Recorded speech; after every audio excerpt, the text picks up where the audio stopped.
So you had me working out 4 days a week, which in hindsight is a lot easier than I thought it was going to be. I thought 4 days a week. Okay, that's a big commitment. Yeah, I'm to like, Joey's but point, it that's 4 really hours. isn't. Yeah, it's Yeah. 4 hours. 4 hours. That's And you don't even have to think. yeah. You just show up, you get coached, push yourself really hard, fist bump, get out. So if somebody says, well, I have to work out every single day, I have to do an hour workout 6 days a week, it's not necessary. Not at all. No. Okay. If anything, I advise people who are doing that much to just go down to 3 days a week to start. For the people who are like in the beginning phase and they're like, I'm really committed, I'm working out 6 days a week. I'm like, let's slow down. For the first week. Yeah, let's go down to 3 days a week and just get some steps. And they're like, well, what if I want to do another workout? Go for a longer walk. Like, do that. And just Yeah. consistently do that for a little bit, because we're not trying to get in shape for a week. We're trying to get you to a point where you want to do this forever, because that's the goal. Yeah. Yeah, I mean, within our activity, we have steps as the first priority, and then workouts.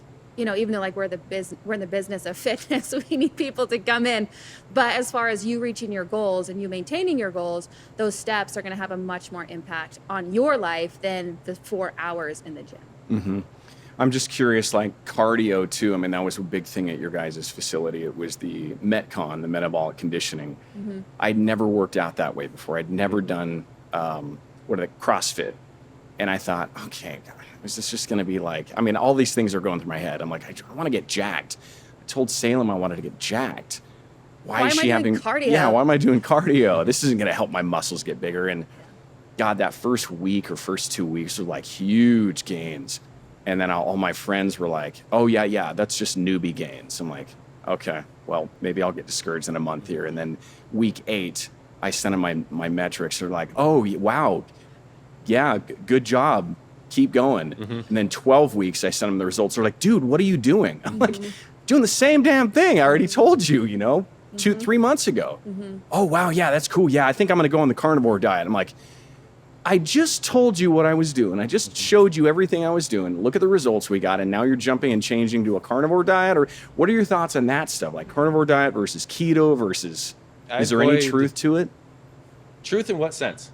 Well, like if somebody said, I mean, God, there's just so many, back to the fad thing, there's so much disinformation out there that if somebody says, well, I got to go on the carnivore diet to lose weight, like, Yeah. what would you tell them? Joey, I'm going on the carnivore diet. I heard that this is the new thing and it works and I'm going to get in shape. I wish you the best of luck.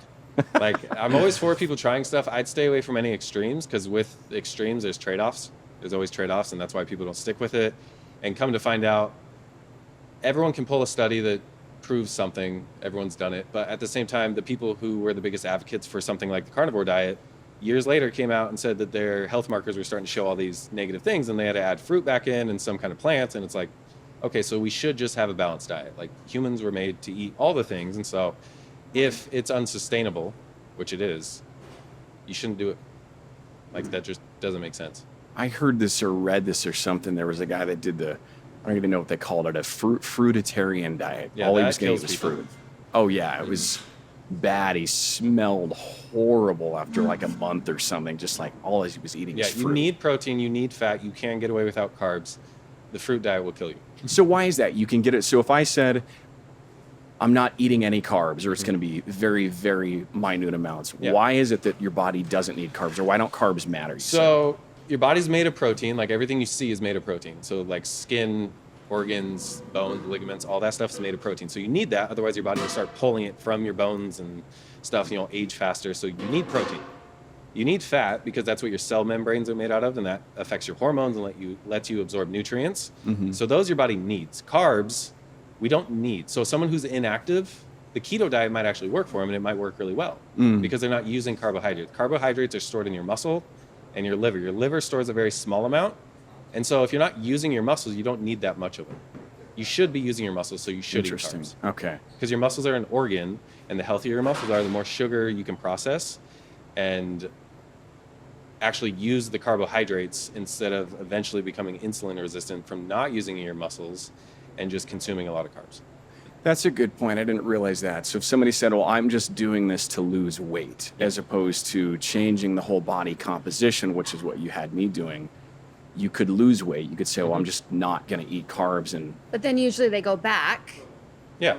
and then go back, you know, Right. versus our goal, similar to you, is let's just learn to live better Yeah. and Yeah. do that forever. Because most people, they start doing this stuff with some kind of end goal in mind, and then once you get there, it's like, what do I do now? And so our goal is a lifestyle approach instead of just get to the goal and then what do I do? Okay, I made it. Okay, let's Yeah, but then you didn't slack learn. off again. Right. Yeah. Didn't learn how to actually live life. Well, and that was another thing that on the last 2 weeks of this 12-week transformation, I wanted to have a point where I said, okay, I'm not going into the facility I know, anymore. you disappeared. You came I in to vanished. scan. I was like, where'd Siren go? And I wanted to see, okay, is the specifically going into this facility going to make the difference? Yes, it makes the Yes. biggest difference. I have to say, I definitely did not work out as hard at home. I mean, who does? You're there by yourself. You're not going to push yourself the way that you did in there. So my gains slowed down, but they didn't go away completely because I still stuck to what you taught me with eating right and Yeah, working sleep out. activity. Yeah. Yeah. So that was a big, and I wanted to make sure that if somebody says, okay, well, Joey, I can't go into the gym. I do travel on a consistent basis. I'm out of town 3 or 4 days a week. I can't go to the gym locally. You know, is this still going to work for me? Is this still going to, can I still get in shape? What would you say to somebody then? Maybe they're staying at a Best Western 3 or 4 days a week. What would you say? Like, do you bring weights with you? Do you? Can you get in shape? Yes. It's like, can you get in your best shape? Probably not. Okay. And so it just depends on the structure too. And like the big thing with building muscle, because that's what everyone's after, is lose fat, build muscle. That's the goal, right? It takes 3 things to build muscle. You need enough protein, because that's what it's made out of. You need a stimulus, so you need to be able to push yourself hard enough. And you need rest. So you need those 3 things. And so typically when people lose fat, they just cut out a bunch of food so they don't have enough energy to get the stimulus. Mm-hmm. And so you need to be able to push yourself. And like, I've been doing this a long time. I've done a lot of different programs and cycles, worked out with people, worked out on my own. And you can follow the best program in the world by yourself and get mediocre results. But if you're following even a mediocre program, but you're with people you enjoy working out with, you will push yourself harder and you will get results. Mm-hmm. And that's why we don't do isolation movements, but you look around and everyone's jacked. It's like a everyone good has point. muscles. That's funny. I just reminded me, Rachel was saying that to me because I was asking her at the beginning. I'm like, babe, I don't know. They're not doing any of these. Like, we don't do curls. Mm-hmm. We're not doing like triceps. We're not doing all the. And she's like, yeah, but everybody's ripped over there.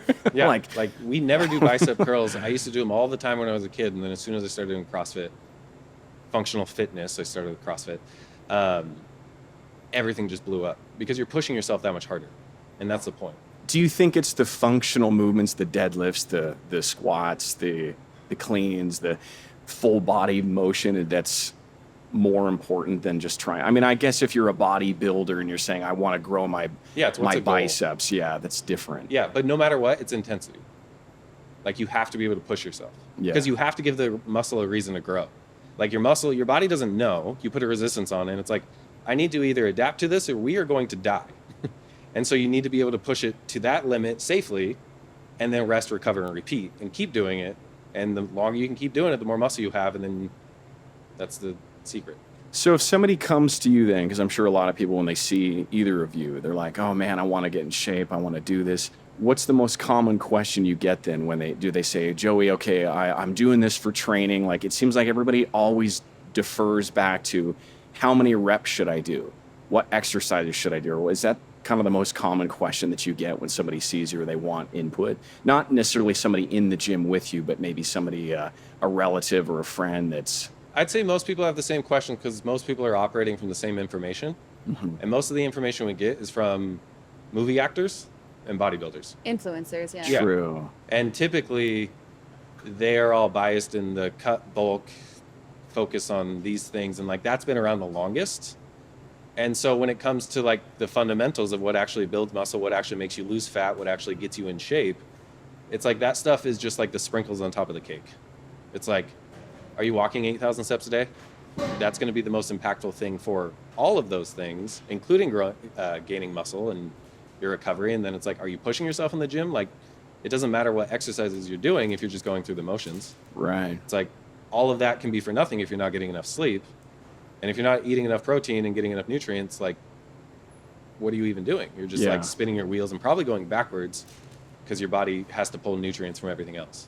Which is kind of funny. A lot of definitely trending there's a lot of guys that are saying, well, hey, I went in and got my levels checked and they're telling me my T levels are low and I got to get on some TRT. And that's the reason that I'm not in shape. Like, I don't take anything and I got in way better shape than I ever have in my life. And I'm 45. Yeah. Do you have any thoughts on that? Yeah. A lot. It's like, You have the floor. If everyone could take a pill and get in shape, they would. And that's where Ozempic came from. And that has its own Ozempic, purposes, yeah. which we can talk about that. But TRT is kind of the same thing. Is like they're putting a Band-Aid on poor lifestyle habits because everyone's underslept. People don't eat a good, consistent, balanced diet. And chances are most people aren't training in the way that's actually beneficial for them. They're just training in the way they think they should.